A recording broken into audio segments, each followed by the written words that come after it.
Everyone, welcome to my channel. My name is Dr. Disha. I'm public health expert talking about prevention.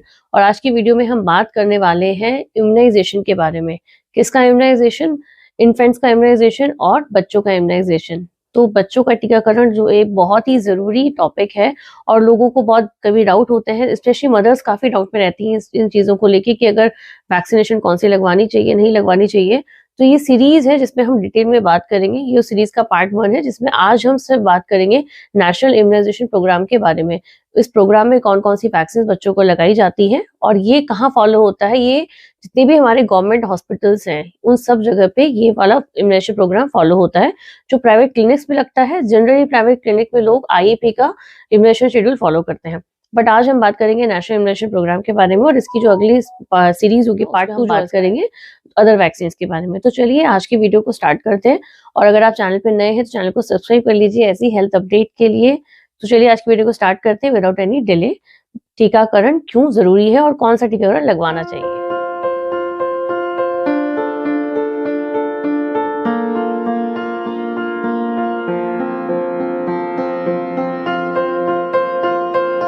National immunisation programme ये क्या होता है? ये programme है जो गवर्नमेंट ऑफ इंडिया ने बनाया हुआ है। इस पे बहुत सी स्पेसिफिक वैक्सीन है जो बच्चों को लगाई जाती हैं और ये यूनिवर्सली इंडिया में सब जगह फॉलो किया जाता है। बट कुछ स्टेट्स में, जैसे कहीं कुछ ऐसे राज्य हैं जहाँ पे कुछ बीमारियां ज्यादा होती हैं या वो एंडेमिक हैं उन एरियाज के लिए, तो वहाँ पे कुछ एक्स्ट्रा वैक्सीन लगाई जाती हैं किस किस जगह पे। पर जो मेजोरिटी ऑफ यहाँ पे जो वैक्सीन हैं वो सब तरह यहाँ पे सेम ही होती हैं। चलिए वन बाय वन हम बात करते हैं बच्चों को कौन कौन सी वैक्सीन यहाँ पे लगाई जाती है। सबसे पहली जो वैक्सीन लगती है बच्चे को, जब बच्चा जन्म लेता है एट बर्थ, तब बच्चे को वैक्सीन लगाई जाती है BCG की वैक्सीन।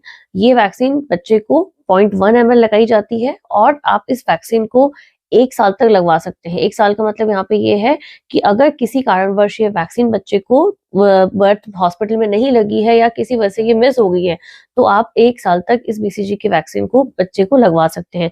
इस वैक्सीन को लगवाने की साइट होती है इंट्राडर्मल। इंट्राडर्मल मतलब हमारी जो स्किन है, चमड़ी है, उसके अंदर ये लगाई जाती है। डोज होती है 0.1 ml। बट अगर बच्चा लेस देन 1 मंथ का है, 1 मंथ के अराउंड है, तो फिर ये 0.001 ml लगाई जाती है। अगली वैक्सीन जो एट बर्थ पे लगाई जाती है BCG के साथ में, वो होती है हेपेटाइटिस B की वैक्सीन। ये इसकी डोज होती है 0.5 ml और ये वैक्सीन जाती है बच्चे को इंट्रामस्कुलर। इस वैक्सीन को आपको लगवाना है विद इन 24 आवर्स। इसका मतलब ये आपको 24 घंटे के अंदर अंदर में कंप्लीट करनी होती है। तीसरी इसके साथ जो वैक्सीन दी जाती है वो होती है OPV की जीरो डोज। और ये दी जाती है बच्चे को, ड्रॉप्स पिलाई जाती है OPV के, जो ओरल पोरल वायरस है उसके अगेंस्ट। तो ये 3 वैक्सीन है बच्चे को। तो जनरली जब बच्चा जन्म लेता है एट बर्थ, 3 वैक्सीन इस प्रोग्राम के तहत में लगाई जाती है। और जनरली जब भी आजकल हॉस्पिटल्स में डिलीवरी होती है तो डिलीवरी के दौरान ही ये वैक्सीन बच्चे को लगा दी जाती है। अगर कुछ मिस हो जाती है तो आप जाकर बाद में इन वैक्सीन को कवर कर सकते हैं। बट जो मैंने टाइम गाइडलाइन बताई है उसके अकॉर्डिंग ही ये लगाई जाती है। हेपेटाइटिस B आपको 24 घंटे के अंदर लगवानी है और जो BCG है वो आपको विद इन 1 साल के अंदर बच्चे की कंप्लीट करवानी है। और जो OPV की 0 डोज है वो विद इन 15 दिन के अंदर आपको कंप्लीट करनी है। एक चीज और इम्पोर्टेंट यहाँ पे याद रखने वाली बात है, जब भी हम वैक्सीन को लगा रहे हैं तो जो BCG की वैक्सीन है वो लगती है आपके लेफ्ट अपर आर्म में। तो बच्चे जो है, बच्चे का जो उल्टा हाथ है वहां पे लगाई जाती है BCG की वैक्सीन। और जो हेपेटाइटिस की वैक्सीन है ये लगाई जाती है बच्चे के एंटीरोलेटरल एस्पेक्ट ऑफ थाई के अंदर। तो इस चीज का स्पेशल ध्यान रखना है। अगर आप नर्सिंग स्टाफ भी हैं और इस वीडियो को देख रहे हैं तो ये आपके लिए भी काम आ सकती है। इस चीज को जरूर ध्यान रखिए कि आपको BCG लगाना है लेफ्ट आर्म पे और आपको जो ये हेपेटाइटिस लगाना है वो आपको बच्चे के एंटीरोलेटरल एस्पेक्ट ऑफ थाई पे लगाना है, मतलब पैर के सामने वाले हिस्से पे लगाना है, थाई वाले एरिया में। बात करें बच्चे की इसके बाद, बर्थ के बाद कौन सी वैक्सीनेशन है जो बच्चे को लगेगी UIP में, तो वो यहाँ पे होती है 6, 10, 14। ये होती है बच्चे को 1.5 महीने पे, 2.5 महीने पे और 3.5 महीने पे। यहाँ पे जो वैक्सीन बच्चे को लगती है, सबसे पहली वैक्सीन होती है उसका नाम है पेंटावेलेंट वैक्सीन। इस वैक्सीन के बारे में मैंने मेरी टेटनस का जो वीडियो है इस पे भी डिस्कशन किया है। ये वैक्सीन बच्चे को 1.5 महीने पे, 2.5 महीने पे और 3.5 महीने पे लगाई जाती है। पेंटावेलेंट वैक्सीन है, ये बच्चे को 5 बीमारियों से प्रोटेक्ट करती है। तो 5 वैक्सीन कौन कौन सी होती है उसमें? डिप्थीरिया होता है, पर्टुसिस होता है, टेटनस होता है, हेपेटाइटिस होता है एंड हीमोफिलस इन्फ्लुएंजा के लिए हिप का कंपोनेंट होता है। तो ये पेंटावेलेंट वैक्सीन है, ये भी बच्चे को इंट्रा मस्कुलर दी जाती है और इसको जो डोज है इसकी वो 0.5 ml की फॉर्म में दिया जाता है। दूसरा, इसको कहाँ दिया जाता है? इसको भी बच्चे की जो एंटीरोलेटरल एस्पेक्ट ऑफ थाई है वहां पे इस वैक्सीन को दिया जाता है। तो ये हो गई पेंटावेलेंट वैक्सीन। पहले डेंटल वैक्सीन नहीं होती थी, जो हमारा ये यूआईपी प्रोग्राम है इसके अंडर में पहले डीपीटी की वैक्सीन अलग लगा करती थी और बच्चों को हेपेटाइटिस की वैक्सीन अलग लगा करती थी। बट अब ऐसा नहीं है, अब एक ही वैक्सीन है ये पेंटावलेंट वैक्सीन। इसमें ये पांचों बीमारियों को ये कवर करता है। इस दौरान बच्चे को पेंटावलेंट वैक्सीन के साथ साथ में ओपीवी की 1, 2 और 3 ये 3 डोजेस भी ओपीवी 1, ओपीवी 2 और ओपीवी 3 भी साथ में दी जाती है। और ये जो 3 डोजेस है, ये 2 ड्रॉप्स जो है ओरली बच्चे को पिलाई जाती है। इसके अलावा बच्चों को पेंटावलेंट और ओपीवी के अलावा बच्चों को रोटावायरस वैक्सीन है, उसकी भी ड्रॉप्स 5 ड्रॉप्स उसकी दी जाती है। वो भी सेम शेड्यूल में फॉलो की जाती है। वो भी बच्चे को 1.5 महीना, 2.5 महीना, 3.5 महीने पर दी जाती है। ओपीवी और रोटावायरस के अलावा आईपीवी जो कि पोलियो वायरस का जो इंजेक्टेबल फॉर्म है, ये वाली वैक्सीन भी बच्चों को दी जाती है। ये वैक्सीन बच्चों को दी जाती है 0.1 ml की डोज में और ये दी जाती है इंट्राडर्मल। तो ये बात यहाँ पे याद रखने वाली बात है, ये एक तो इंट्राडर्मल दी जाती है। दूसरा इंपॉर्टेंट पॉइंट यहाँ पे ये है, ये जो वैक्सीन है ये बच्चे को 6 वीक पे और 14 वीक पे दी जाती है, मतलब 1.5 महीने पर और 3.5 महीने पर दी जाती है जो आईपीवी है। जबकि जो ओरल पोलियो वायरस की ड्रॉप्स जो थी वो बच्चों को हमने 1.5 महीने पे, 2.5 महीने पे, 3.5 महीने पे पूरे टाइम दी थी। बट जो आईपीवी है वो बच्चे को यहाँ पर 1.5 महीने पर और 3.5 महीने पर दी जाती है। और साथ ही साथ ये ध्यान रखना है कि ये इंजेक्टेबल है, मतलब इंजेक्शन लगेगा बच्चे को और वो बच्चे को लगेगा इंट्राडर्मल, मतलब उसकी जो स्किन है, चमड़ी है, वहां पे जैसे बीसीजी का टीका लगा था सेम वैसे ही ये टीका भी यहाँ पर लगेगा बच्चे को और इसकी डोज होगी 0.1 ml। अगली जो वैक्सीन यूनिवर्सल इम्यूनाइजेशन प्रोग्राम में दी जाती है बच्चों को, वो 9वें महीने पे दी जाती है। और ये जो वैक्सीन होती है एमआर वैक्सीन। इसका वर्जन हो सकता है या फिर मीजल्स हो सकती है। एमआर में आपकी जो मीजल्स है और रूबेला है, इसके अगेंस्ट में इसको बच्चों को प्रोटेक्ट करने के लिए वैक्सीन दी जाती है। इस वैक्सीन को देने का तरीका है, ये वैक्सीन दी जाती है सबक्यूटेनियस। अभी तक हमने 2 तरीके यहाँ पे जाने थे। पहला तरीका था हमारा इंट्राडर्मल, जिसमें जो वैक्सीन है वो चमड़ी के अंदर दी जा रही थी, और दूसरा था इंट्रामस्कुलर, जिसमें उसको हमने मांसपेशी के अंदर दिया था। ये होती है सबक्यूटेनियस वैक्सीन। न ये स्किन में देना है, न ये आपको पूरी तरह से अपनी मांसपेशी या मसल्स के अंदर देना है, ये देना है सबक्यूटेनियस। सबक्यूटेनियस में जो हमारा ऊपर का सबक्यूटेनियस फैट होता है, ये वैक्सीन वहां दी जाती है। और इन वैक्सीन को देने के अलग अलग एंगल्स भी होते हैं। तो इसके बारे में हम किसी नेक्स्ट वीडियो में डिटेल में डिस्कस करेंगे, वैक्सीनेशन की जब बनाएंगे।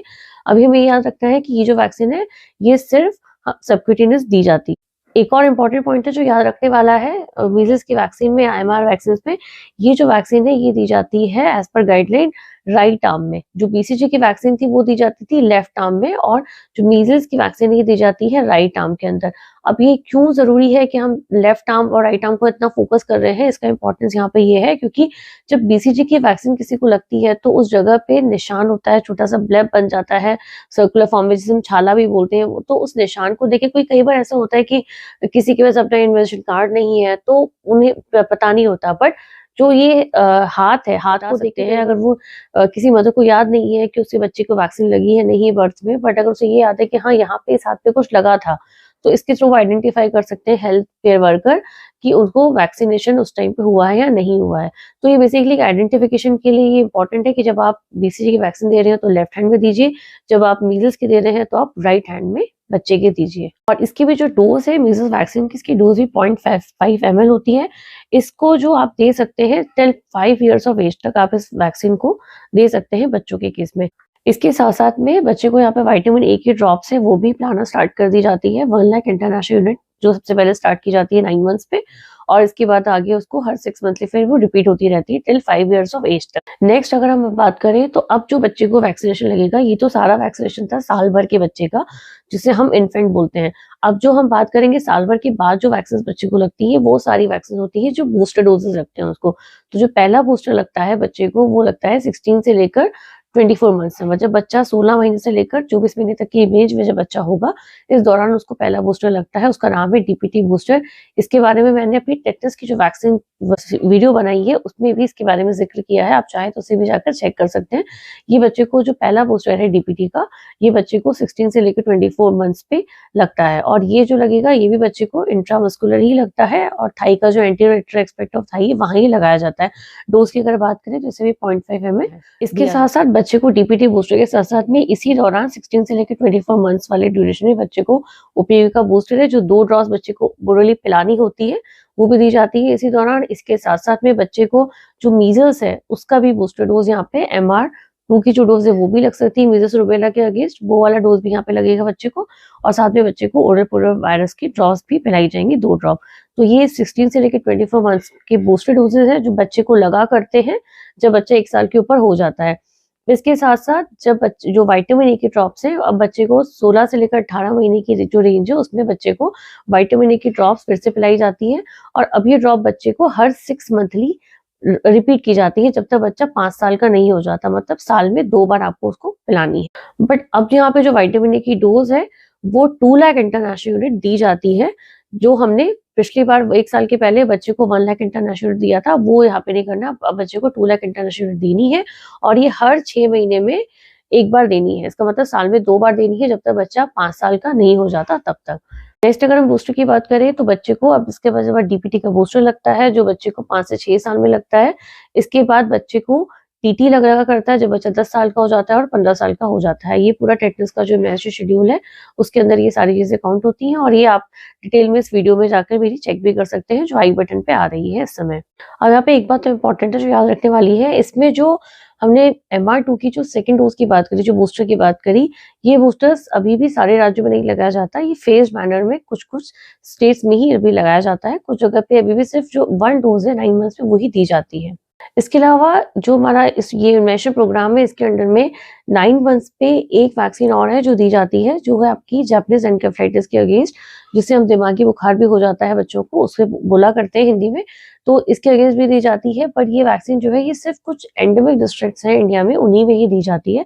इसका जो पहला डोज लगता है बच्चों को वो लगता है 9 मंथ्स पे, जो मीजल्स लगता है मीजल्स वाले वैक्सीन के साथ में ही, और जो उसका दूसरा बूस्टर डोज लगता है वो भी 16 से लेकर जब बच्चा 24 महीने का होता है उस दौरान ये वैक्सीन लगा करती है।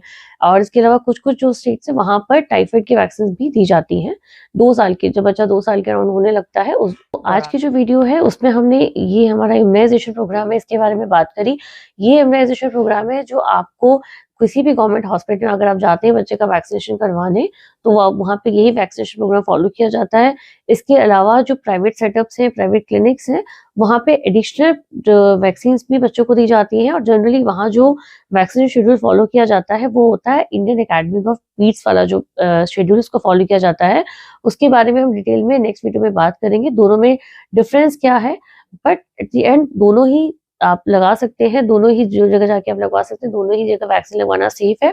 इम्पोर्टेंट यहाँ पे ये कि हमें बच्चे की वैक्सीनेशन करवाना है। और एक और पॉइंट यहाँ पे बहुत इंपॉर्टेंट है जो सभी लोगों को ध्यान रखना है, आप जब भी बच्चे का वैक्सीनेशन करवाते हैं, आप चाहे प्राइवेट से करवाएं चाहे आप किसी गवर्नमेंट सेटअप से करवाएं, आपको हमेशा एक इम्यूनाइजेशन कार्ड बच्चे का दिया जाता है और उस इम्यूनाइजेशन कार्ड में जनरली वो कार्ड जो होगा वो आपको इस तरीके का इम्यूनाइजेशन कार्ड बच्चे का दिया जाएगा। और इस इम्यूनाइजेशन कार्ड में आपको सारी डिटेल्स बच्चे की वैक्सीन कौन सी लगनी है, कब कौन सी डेट को वैक्सीन लगनी है, लगवानी है, इसके बारे में सारी डिटेल्स इम्यूनाइजेशन कार्ड में होती हैं। तो आप हमेशा अपने इम्यूनाइजेशन कार्ड को संभाल के रखें, क्योंकि इंडिया के अंदर जनरली ऐसे केसेस देखे गए हैं कि जब अगर आप कहीं अपनी फैमिली से दूर रहते हैं, आपने डिलीवरी कहीं और करवाई है और डिलीवरी के बाद 2 महीना आप वहां रहे, 2 महीने के बाद अगर आप कहीं और आके शिफ्ट हो जाते हैं फॉर एग्जाम्पल, तो अब क्या होगा, जो बच्चे का वैक्सीनेशन होगा 2 महीने पहले, फॉर एग्जाम्पल अगर आप 2 महीने पहले आप हरियाणा में थे और 2 महीने के बाद अब आप शिफ्ट हो गए हैं हैदराबाद में, so they will be big difference. आप अब जो बच्चे का इम्यूनाइजेशन कार्ड है वहाँ पे लैंग्वेज बैरियर होगा, वहाँ पे बहुत सारी चीजें होंगी, बट जो इम्यूनाइजेशन कार्ड होगा अगर आपने वो संभाल के रखा है बच्चे का, तो उस इम्यूनाइजेशन कार्ड पे जो डेट्स होंगी, उसकी जो एंट्रीज होंगी, उनको देखकर जो हेल्थ केयर वर्कर है जो आप हैदराबाद में उसका वैक्सीनेशन कंटिन्यू करेंगे, वो बहुत इजीली उसका वैक्सीनेशन वहाँ पे कंटिन्यू कर सकते हैं। तो बच्चे के पॉइंट ऑफ व्यू से ये बहुत ही सेफ्टी वाइज बहुत अच्छी चीज है। तो आपको हमेशा अपना इम्यूनाइजेशन कार्ड जो है बच्चों का, जितनी भी मदर्स है, पेरेंट्स हैं, उनको ये कार्ड हमेशा संभाल के रखना चाहिए बच्चे का। और ड्यू डेट हमेशा आपको नोट करवानी है। ड्यू डेट का मतलब है अगली वैक्सीन अब बच्चे को कब लगनी है। जब भी आप वैक्सीन लगवाते हैं बच्चे का, तो प्लीज अपने कार्ड में नोट करवाइए कि आज ये वैक्सीन लग गई है और अब अगली कब लगनी है उसकी एंट्री करवाइए। इससे आपको कभी कोई कंफ्यूजन नहीं होगी और कोई भी हेल्थ केयर वर्कर आपके कार्ड के थ्रू आपकी वैक्सीनेशन बच्चे की कर सकता है। तो ये छोटी-छोटी चीजें हैं जो आपको ध्यान। दूसरा इंपॉर्टेंट पॉइंट है, जनरली जब भी आप वैक्सीन लगवाते हैं बच्चों को, तो अगर आपको बच्चे को जो नॉर्मल चीजें हैं, बच्चे को थोड़ा बहुत वैक्सीन की साइड में दर्द होना, हल्का-फुल्का बुखार आना, या बच्चे को कुछ और हल्की-फुल्की थकान होना, ये कॉमन साइड इफेक्ट्स हैं वैक्सीन के, जो बच्चों को कभी-कभार हो सकते हैं। तो इनके लिए आपको जो भी आपके हेल्थ केयर वर्कर है वो आपको उसी टाइम पे आपको गाइड कर देते हैं कि अब आपको अगर ऐसी कोई प्रॉब्लम होती है बच्चे के साथ में तो आपको क्या करना है। बट एक चीज़ आपको इम्पोर्टेंट याद रखनी है, अगर आपको वैक्सीन से रिलेटेड कोई भी साइड इफेक्ट बच्चे का दिखता है, तो आपको इमीडिएटली डॉक्टर को कंसल्ट करना है, अगर ऐसी कोई सिचुएशन होती है। वैसे तो जितनी भी वैक्सीन्स हैं वो उनका कोई साइड इफेक्ट एज़ सच नहीं है, बट फिर भी अगर ऐसा कुछ भी आपको लगता है, तो आपको अपने जो आपके स्टाफ है उनसे जाके कंसल्ट करना है, उनको इमीडिएटली जाके बच्चे के बारे में बताना है। तो thank you so much friends, ये थी आज की हमारी वीडियो जिसमें हमने बात करी इम्यूनाइजेशन प्रोग्राम के बारे में, जो हमारा यूनिवर्सल इम्यूनाइजेशन प्रोग्राम है। इसे यूआईपीपी बोला जाता है शॉर्ट फॉर्म में। और अगली जो वीडियो है उसमें हम बात करेंगे गवर्नमेंट सेटअप में और प्राइवेट सेटअप में जो वैक्सीनेशन लगते हैं, इन दोनों में क्या डिफरेंस है। और साथ ही साथ हम बात करेंगे कुछ फ्रीक्वेंटली आस्क्ड क्वेश्चंस वैक्सीन के बारे में। और अगर आप मुझसे कुछ पूछना चाहते हैं, अगर आपको कुछ डाउट है बच्चों की वैक्सीनेशन के रिगार्ड्स में, तो आप मुझे कमेंट बॉक्स में अपना कमेंट डाल सकते हैं। अगर आपको वीडियो पसंद आती है तो वीडियो को लाइक कर सकते हैं, इसको शेयर कर सकते हैं और लोगों के भी डाउट्स दूर करने में उनकी हेल्प कर सकते हैं। तो थैंक यू सो मच, मिलते हैं नेक्स्ट वीडियो में। और अगर आपको वीडियो अच्छी लगी है और आपको ऐसी हेल्थ अपडेट्स अच्छी लगती हैं तो प्लीज चैनल को सब्सक्राइब कर दीजिए। तो थैंक यू सो मच, मिलते हैं नेक्स्ट वीडियो में।